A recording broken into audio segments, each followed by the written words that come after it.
What's going on, guys? Mike here, and I'm going to try a new video style. This is going to be me kind of going over some pretty cool and exciting things that's going on in the side by side community.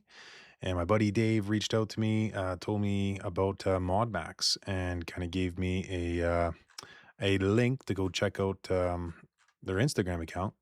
And yeah, I'm actually quite interested in this vehicle, and I think it actually might be my next vehicle or maybe a third vehicle in our fleet. I'll tell you why. And first, let's go jump down and take a look at this video. Kind of been on this website now, researching, checking things out. Like, look at the suspension in the front. I'll tell you why I really, really, really like it. All right, let's check this out here.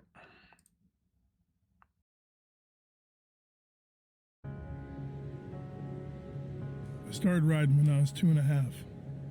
3 wheels, too much noise, covered in dirt, probably was a little reckless. But man, I still remember the feeling. I didn't know horsepower, I just knew I wanted to go fast. Here in the Northwest, that feeling never really leaves you. These machines raised us in a way. They gave us freedom, people, and stories we still carry. That world made me who I am. And when something means that much to you, you know exactly what breaks a spell. Noise, heat, repairs. Maybe power doesn't have to shout. Maybe the future feels sharper, more immediate, more connected. You haven't seen all of it yet, and you already know the feeling.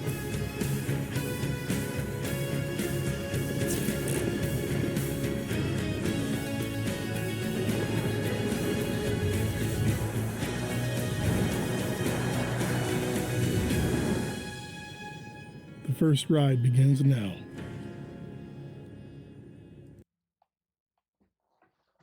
Well, there we have it. Great video. I really, kind of feel that this the whole concept of this video, without talking to them, just kind of getting, the feeling from, what they are trying to do. Um, I think it's kind of bridging the gap. I think it's bridging the gap between, you got all these crazy big cars like a Pro R, a Maverick R. They're wide, very powerful. They're very capable of duning or trail riding. And very quickly will you figure out that these cars are very capable of doing a lot of competitive racing. Um, and they could pretty much get you out of trouble. And they're all pretty much like a cheat code when it comes to, even big dunes in St. Anthony's and Glamis. Been there, done that, and I mean it's something that is a lot of fun. Don't get me wrong. I love hearing my engine in my Pro R. I love the fact that you can ride around and not worry that much, But I feel like there's a lot of people that don't quite know or want to change a belt or don't want to do an oil change or to deal with a lot of maintenance, that love the outdoors, that would love to get into this hobby, go out and go dooning for a weekend, but just simply do not want to go through the pains of making sure you got enough fuel for the weekend. If you're a guy like me that had two cars, like the YXE and the Maverick R, one, a bunch of fuel cans for the 85, bunch of fuel cans for the pump gas. And next thing you know, I'm out there and putting 85 in my generator. Yeah, that happened down in Glamis. Wimberley will never let me down, but or let that down. But yeah, it's just there's a lot of work involved into going out. And for me, being from Calgary, Canada, going down the St. Anthony sand dunes, sometimes I'm spending about half a day to a full day just getting these cars ready, paddles, really just a lot of wrenching, um, making sure I have spare belts, making sure the maintenance is all good to go. Like, what do? Both cars need oil changes. Do I bring them all the way back to Calgary? Or do I leave them down there and, ask for help to get an oil change done? I kind of got to book an appointment and bring the cars out. And while we're on vacation, we're not riding those days. And then we're constantly, getting more fuel or we have to have a ton of space, for the fuel. So I really feel like this car would be great for a number of reasons. One, the simple fact that you can charge it up at home, load it up, pull it out, even with the sand tires, and go for a day ride. So if you live close to the dunes or close to the trails, you can do a lot of day rides with this. Obviously there's going to be, some questions about the battery and so forth, but it is a two-seater. It is tandem cockpit. So it does have the seats, one in front of the other. Um, and I think that's really going to do well for the low center of gravity that it has. But it's also going to be really cool for the fact that you can bring two people through a lot of different trails. Like up here in Calgary, Alberta, and a lot of places in Canada. Um, if you have a machine that's over 60 inches wide, good luck getting through the majority of the trails. And some trails are actually closed to machines wider than 50 inches. So you're kind of stuck with trail machines. So you're kind of, out of luck. You're driving quads. In this case, you might actually be able to bring two people through, with this. And the simple fact that you can load this up into a trailer that doesn't have to be super wide, that's kind of a cool concept too. It'll be easy to bring in and out of trailers. Being that I don't know how wide it's going to be. If I were to guess, I'd say it's 60, 65 to 70 inches. No, not even 70 inches, probably 68, something like that. It looks fairly wide. It looks like it's doing pretty good. I think a lot of the weight and is central. And it does look like it has a longer wheelbase, which again is going to make it feel more stable when duning and so forth. But yeah, let's carry on. I made a whole bunch of short notes so that we can review it all. But ultimately, I really feel like this vehicle is great for someone like me who has a Pro R that I have to maintain, and sometimes it can go down and not work. Where I feel like this vehicle will always work, and will be a whole lot less work for me to get it up and running for the kids, because obviously the kids can't maintain it and wrench on it. And then for people that, you know, don't want to be wrenching on it, this and still want to enjoy, the dunes and enjoy different things, I think this is pretty awesome opportunity for them, to look into. Um, so some of my notes, we'll start out with the fact that it looks fairly light. The suspension, the arms, everything I think is designed to be light. I think they want it to be as light as it can. The more batteries you add to it, the heavier it gets, and it kind of fights, between heavy and range. But when you try to go for range, it gets heavy, and then at the same time, it gets expensive. So I don't really know what the price point is going to be, but I really feel like this car, it's likely going to be priced pretty well. The fact that the power to weight ratio in these cars, just like a Tesla, it's probably going to rip. I think it'd be pretty fun doing some short course doing some competitions. It looks like even saving weight on the actual suspension. Let's see if we can find that. Oh, you can see a little bit of it here. Yeah, there's a little bit of it, but the suspension in the front looks like it's nice and lightweight. Um, it does look like it has a little bit of the Maverick R suspension going on in the front.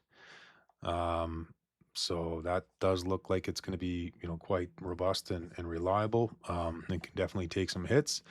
Um, what I love about the suspension, I'm not too sure what it looks like in the back, but in the front, it's going to be a lot less likely for you to damage a spring because they're up high. When you're wrecking an A arm, like it's not really going to cause an issue with the shocks when it's up near the hood of the vehicle.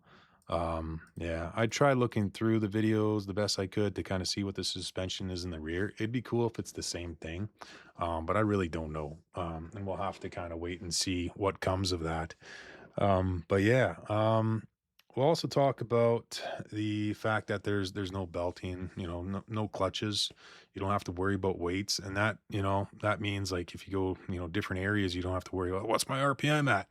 I'm down at sea level today, and yesterday I was up in St. Anthony's at 6,000, feet above sea level. You don't have to worry about that, and that also means tuning. You don't have to worry about tuning. Like that's kind of why I really feel like this is a great vehicle just to go out and have fun with. Yeah. And, you know, ultimately, I was out in my mini RCRs. that we picked up over the weekend, and I was actually hooting and hollering a lot more than, if I was in my Pro R. The Pro R is just such a cheat code and so easy. I had way too much power for that little sand dune area. It was great for the races and so forth, but we found some nice little trails, and me and Chase were out ripping on the mini RCRs, and it was just a really really good time. Back in the day when I had like a nice car like an AMG, I used to take that all across, and it was a car that was needed a better driver. And I'm not a professional driver. I could not take it to its limits. It was difficult to get the tires to even the squelch unless I took a corner a little too hot. But to bring it across that entire edge, like it just, I could have extracted a lot more time out of it, and it just felt like it was just a little bit too challenging in a way to get there for me. Where if I were to jump into like a Honda Civic, for example, I'd be able to get there and extract a lot from it, and it was just felt more exciting and fun. So I mean, for a lot of people that are going to drive this car, I think they're going to have a really good time driving it. It doesn't look like it's a big cheat code. It does look like the center of gravity and the power and everything. It's going to be a driver's car, and I'm really quite excited about it.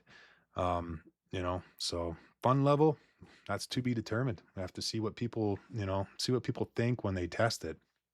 Um, yeah, so I mean, another really good thing is the fact that there's no rat. So right now on the Pro R, they're putting it in the back like the Mav R, like that's great. You got to get the airflow. You got to get these crazy scoops above. If you run a windshield, you got to have the scoops, or unless you just let the airflow right through. Both ways are okay.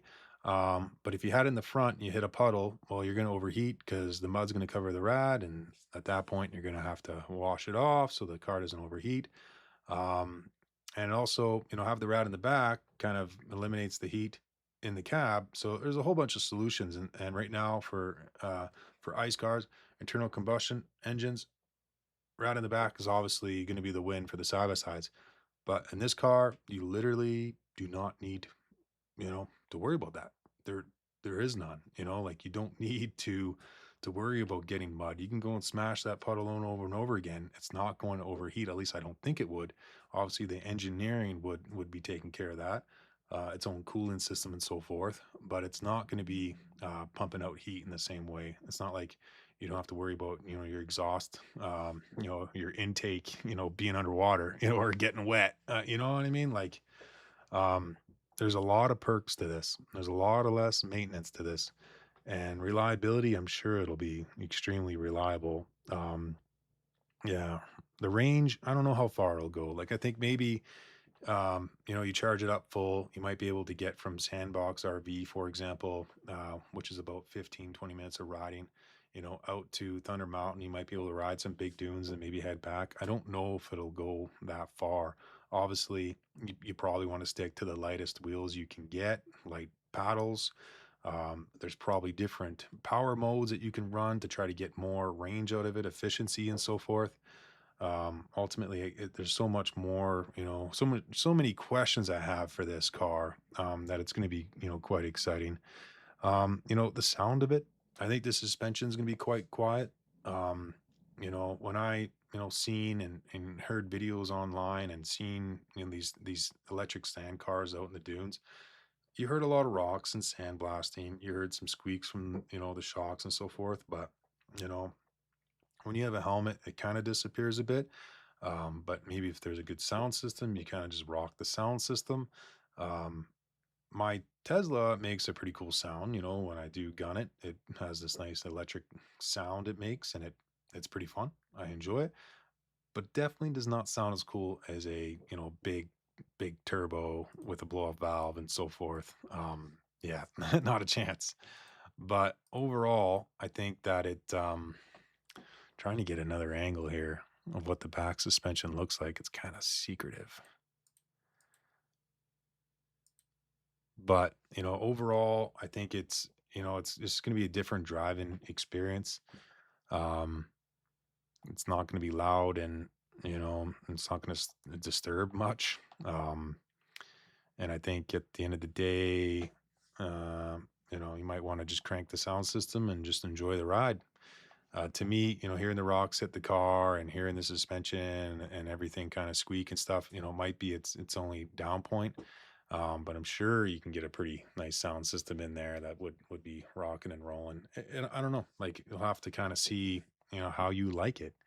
And I'm sure there's gonna be demo drives and whatnot, and I definitely want to review it. So, before I buy it, I want to, make sure that it's the right one for me. But yeah, that's kind of the only part that is a little bit, you know, hard for me to make the total decision on it. Historically pricing for these kind of electric, vehicles, like the Brawley, I believe, uh, pretty expensive. Pretty cool, absolutely. But there was a lot of car there where I think if you look at this, they're really trying to limit the weight. That's what I believe is they're trying to master that the right weight to the right battery, because if you went too heavy and you got to get more battery, or you're trying to get more range because the battery it fights against itself. And I'm no engineer or professional in this kind of category, but I know that the price goes up a lot when you have a lot of range. So maybe there's different options available based on what kind of range you're looking to get out of it. I don't know yet, but I think this is still, obviously it's a prototype, but it does sound like it's going to be available. Yeah, so yeah, charging it and so forth. Like if you got full hookups, I think that's going to be straightforward. You just charge it. If you have a generator, I'm pretty sure you could charge it. It's probably got 220-volt, and you'd probably be able to just straight up, um, charge it pretty quickly, especially with the 220-volt. We'll have to kind of see, how that, kind of comes around. Yeah, I really think that this is kind of going to be a car in its own category. And I think it's going to be a great opportunity for people that would love to get into the sport. Um, and yeah, this would be an easy way for them to go out and not have much to worry about. In the video, they talk about noise, heat, and repairs. So I guess some people don't quite like the noise. I know that the Polaris Expedition, they're trying to make that quieter. Even the new Pro R, from watching Cletus McFarland's video, um, it looks like they've quieted down quite a bit, or might be Race Rebuild Repeat, one of their videos. It looks like the Pro R is actually, the boost is quite a bit quieter. So kind of interesting that people are trying to make it a bit more quieter and kind of make it a bit more fun for the family in a way. Obviously, this would be the ultimate quiet machine. So yeah, that's kind of it for what I am kind of saying. I'm wondering if it's going to be a hard to sell item, or if people do understand the concept of it and start jumping on it and keeping it as a second vehicle, even maybe a race vehicle. This thing would probably rip really good around a short course track. It would probably wheelie really good. I don't know how well it'll jump with that suspension, but we'll kind of see. It probably has a fair amount of travel. So let me know what you guys think about it. Comment below about it. And now I'll kind of talk a little bit of what we got going on. I haven't posted up any videos in the last couple of weeks. We went down the UTV takeover. It was a lot of fun, but I left my cameras with the footage in the car. And Ibex brought the car down from St. Anthony's to Winchester for me. Thank you guys so much for do that and for doing that. Ibex has just been absolutely great. Everything's been working flawlessly, and for them to bring the car out for me, and for me not even having to mess with the tune or the clutches, from going from 6,000 down to zero, big hats off to Acclivity, that standalone ECU that we have, and the hard work that the guys are doing to develop this new Dune 2.0 Ibex kit. It's fast. The car did really, really well, and I'm excited to show you guys those videos. So today is the 21st of August. So the 22nd, Saturday, I'm going to be driving up. I'm going to get the cameras. I'm going to upload a video for you guys tomorrow. And then I'm still actually going to record some more footage of what we got going on, and probably some RSK stuff. And then on Sunday, more driving. And then I'm going to head back to Canada. I will be out for Labor Day long weekend. We're going to be doing that big group ride with Trevor at UTV Invasion. And we are going to take a little bit of a break, and I'm going to fly out to the Super Sand Show. I know it's like Super Sport Sand Show, whatever it's called. We're going down there for late September. After that, I don't know if we're gonna go down to UTV Invasion in Oklahoma. I believe that's where it's at. Uh, but I will be going out to UTV Takeover at Sand Hollow, so the Hurricane, and then from there we're going down to Camp Razor. So a lot going on after Camp Razor.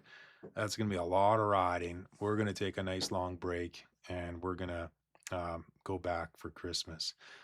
All of this information can be found on the Dune Driven Media website. So if you guys go over to the calendar, you'd be able to see, what events we're going to.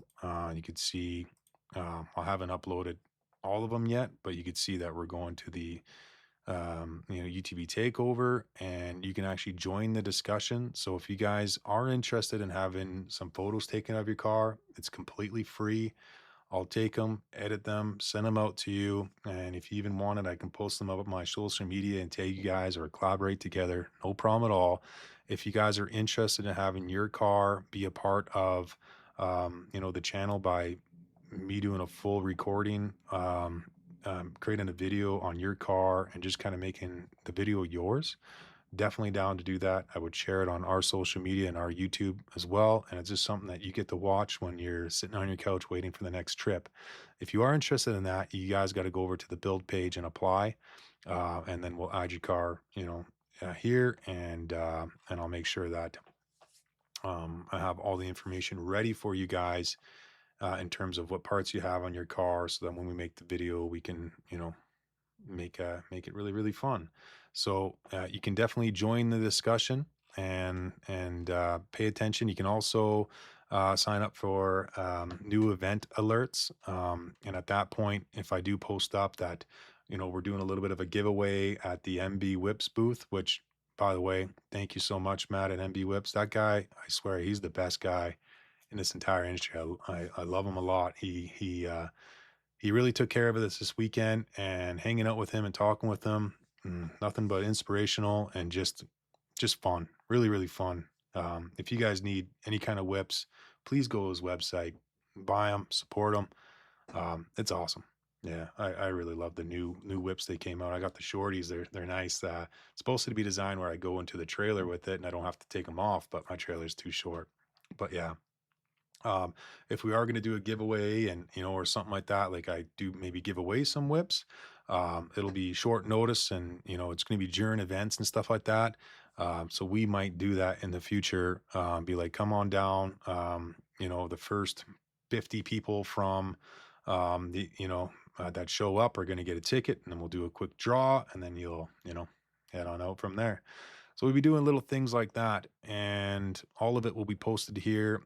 Obviously, lots of discussions of where we're going to be camping and so forth. I can't spend my time talking to absolutely everyone.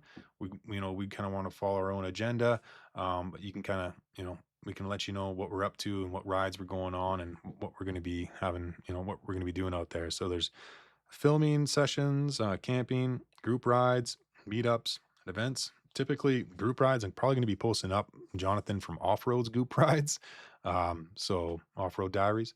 So we'll probably do that. I don't think I'm going to be leading too many group rides. Maybe, but we'll see. All right, so that's kind of it. Thank you guys so much for, if you're still watching this video, obviously thank you. Comment below, like, subscribe. And, if we get some good feedback and some good traction with this, I'll probably end up doing more. Yeah, I'll share my thoughts and share some exciting news that's going on. And I'm going to review maybe parts that are on my car and other cars, and yeah, help support my sponsors this way. So thank you guys so much. And we'll catch you guys next time, actually tomorrow, when we launch that new video. So take care. Bye bye.